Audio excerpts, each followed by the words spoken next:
દયારામની 247મી જન્મ જયંતિ નિમિત્તે ડભોઈ શ્રી એમ.એચ. દયારામ શારદા મંદિર હાઈસ્કૂલમાં સાંસ્કૃતિક કાર્યક્રમ રાખેલ હતો। ભક્ત કવિ શ્રી દયારામની 247મી જન્મ જયંતિ નિમિત્તે ડભોઈ શ્રી એમ.એચ. દયારામ શારદા મંદિર હાઈસ્કૂલમાં સાંસ્કૃતિક કાર્યક્રમ રાખેલ હતો, જેમાં તેઓને શ્રદ્ધા સુમન પાઠવ્યા હતા।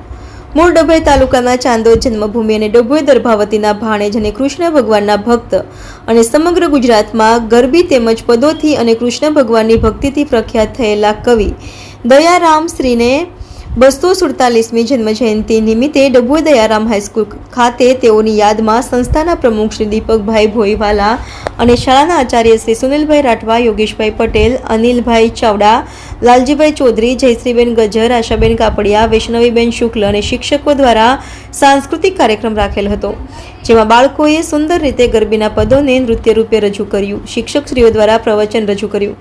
આ રીતે સાંસ્કૃતિક કાર્યક્રમ યોજી ત્યારબાદ તેઓની પ્રતિમાને ફુલાર કરી શ્રદ્ધા સુમન અર્પણ કરવામાં આવ્યું હતું।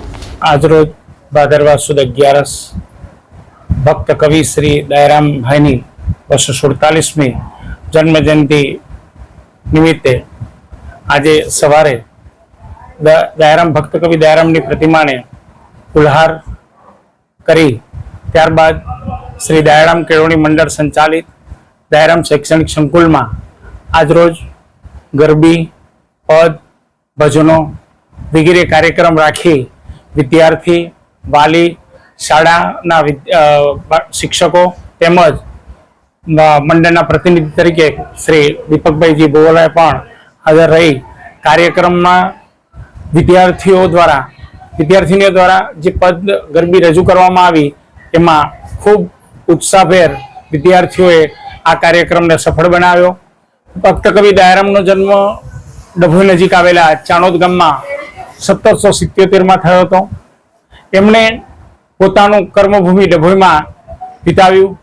ત્યારબાદ તેમના પિતા પ્રભુરામ પંડ્યા, માતા રાજકોરબાઈ અને જેમને ગુરુ મળ્યા હતા ઈચ્છારામભાઈ ભટ્ટ, એમને પોતાના જીવનમાં ઘણું બધું મહત્વ આપી આજીવન એ અપરિણિત રહ્યા અને વૈષ્ણવ સંપ્રદાયો સાથે રહી અને ગરબી, ભજન, પદના વિવિધ કાર્યક્રમો અને જીવનમાં ઘણી બધી કૃતિઓ લખી એમને પુસ્તકો પણ અર્પણ કર્યા।